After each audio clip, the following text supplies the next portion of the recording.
rendering. Di sini kita akan membahas merender atau membuat output dari proses modeling sampai animasi yang kita lakukan di 3D Max. Jadi proses outputnya kita pakai yang standar scanline saja, itu yang paling simple karena itu yang pertama kali 3D Max bawaannya.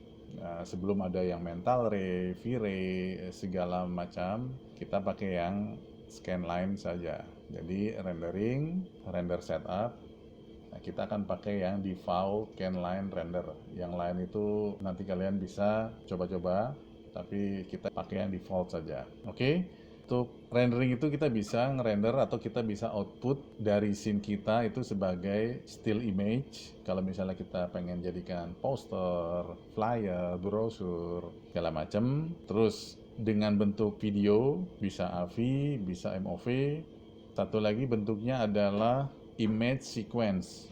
Biasanya image sequence itu kalau hasil renderan kita itu masih akan kita proses di mungkin program editing video atau komposit seperti After Effects segala macam, dikasih efek-efek segala macam.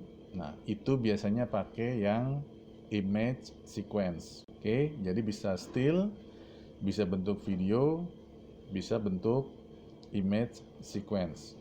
Kita lihat setupnya. Tadi kita sudah buka. Kita yang pakai default scanline render, jadi yang standar. Single untuk still, active time segment sesuai dengan durasi yang kita punya di sini, timeline. Range itu kita bisa misalnya antara 1 sampai 100, misalnya kita pengen render 10 sampai 50 seperti itu. Jadi kita batasi. Oke, output size, ukuran. Nah, kalau kita pengen video, di sini ada SDTV, ukurannya Full HD. Ini Full HD. Atau misalnya kita pengen single, ukurannya bisa kita custom. Nah, ini kita bisa isi berapa kali berapa pixel. Biasanya ini pakainya pixel. Oke, render output files untuk lokasi di mana, namanya apa, di save. Oke, kita akan coba untuk merender satu project yang sudah kita buat sebelumnya.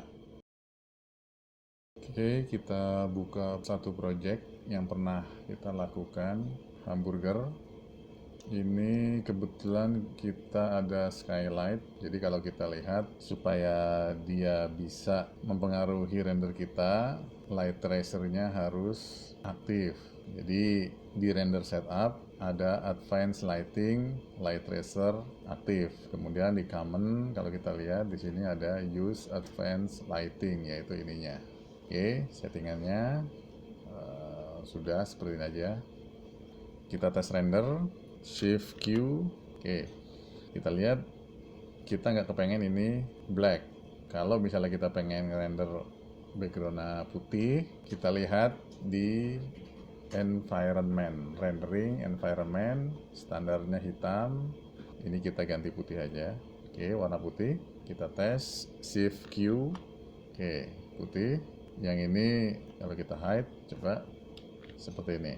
Oke, sekarang kita akan bikin animasi kamera mengikuti padnya kita menggunakan circle saja. Oke, sudah. Posisikan mungkin agak ini ke tengah. Kamera, target dari mana saja silahkan, dari sini misalnya. Oke, kalau kita lihat posisikan targetnya, kameranya sudah. Jangan lupa durasi, ini 100 frame. Coba kita ganti 200 frame. Ini sudah. Oke, tinggal kita attach kamera ke pad. Pilih body kamera, animasi, animation, constraint, pad, constraint. Klik pad kita. Kamera sudah nempel dan animasi sudah tercipta. Tinggal kita view kamera, coba kita tes, sudah jadi animasinya. Oke, kalau misalnya kita pengen animasinya agak bervariasi, kita tinggal lingkaran atau circle kita dibuat mungkin agak oval, mungkin agak miring, silahkan dimodifikasi. Tinggal kita coba tes play seperti ini. Kalau sudah, render setup, aktif segmen 200 sesuai dengan durasi kita, ukuran silahkan dipilih, render output, file, pilih lokasi, namakan, formatnya MOV, oke, pilih compression type, silahkan masing-masing non, PNG, segala macam, pilih aja, pilih JPEG aja. Kalau kira-kira sudah, tinggal klik render. Tinggal kita tunggu hasilnya.